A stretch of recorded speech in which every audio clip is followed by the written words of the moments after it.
हाय दोस्तों। तो कैसे हैं आप लोग। आपका स्वागत है मेरे यूट्यूब चैनल हॉरर टाइम्स में। दोस्तों, आज मैं आपको एक सच्ची डरावनी स्टोरी जो कि रमेश जी की है, मैं उन्हीं के पॉइंट ऑफ व्यू से आपके साथ स्टोरी शेयर करना चाहता हूँ। दोस्तों, डरने के लिए तैयार हो जाएं। मेरा नाम रमेश है और मैं छत्तीसगढ़ का रहने वाला हूँ। आज मैं आपको मेरे दोस्त के साथ घटी एक सच्ची डरावनी घटना के बारे में बताने वाला हूँ। मेरे दोस्त का नाम दीपक है और हम बचपन से ही बहुत अच्छे दोस्त हैं और हम एक दूसरे से सारी बात भी शेयर करते हैं।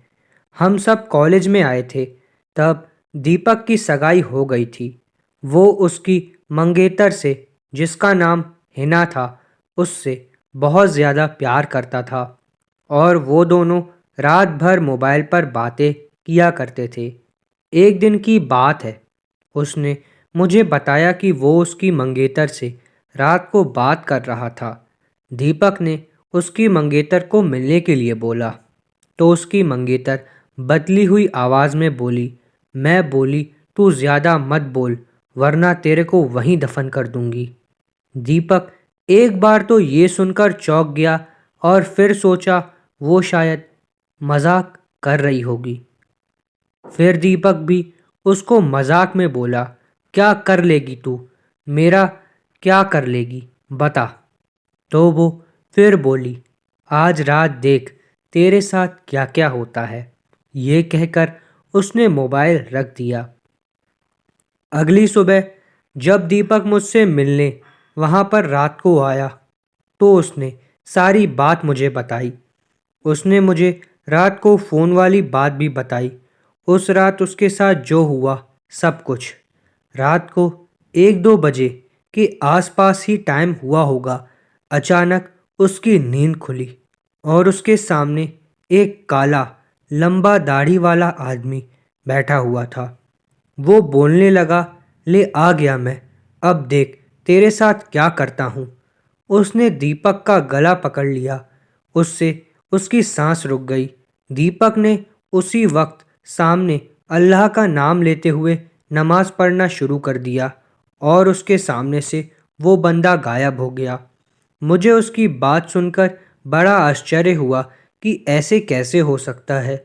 अगले दिन दीपक ने फिर अपनी मंगेतर से मोबाइल पर बात की और बोला, कल रात तुम मुझे क्या अनाप शनाप बोल रही थी।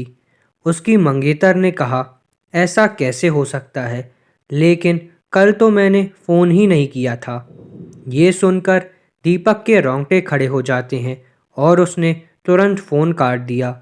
उसी वक्त दीपक ने मुझे फ़ोन किया कि उसकी मंगेतर की तबीयत खराब है और कल उसके घर पर चलना होगा। अगले दिन हम दोनों तैयार होकर दीपक की मंगेतर के घर पर गए।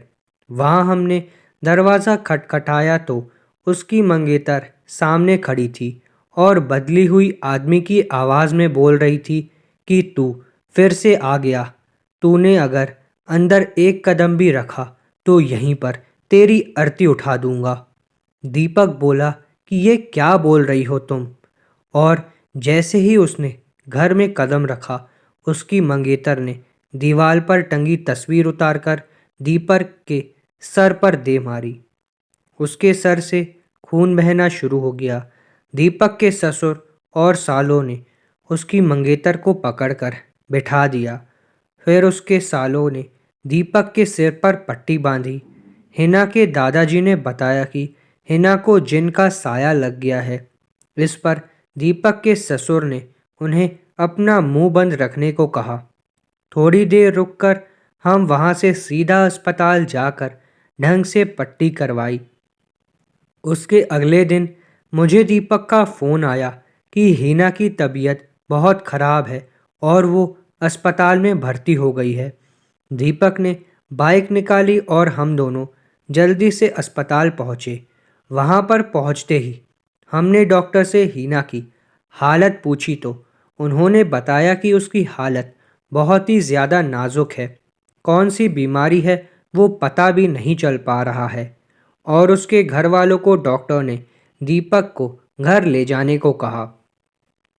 सभी हैरान थे कि ऐसी क्या बीमारी है जिसका इलाज डॉक्टर के पास भी नहीं है। फिर उसके घर वाले हिना को घर ले आए।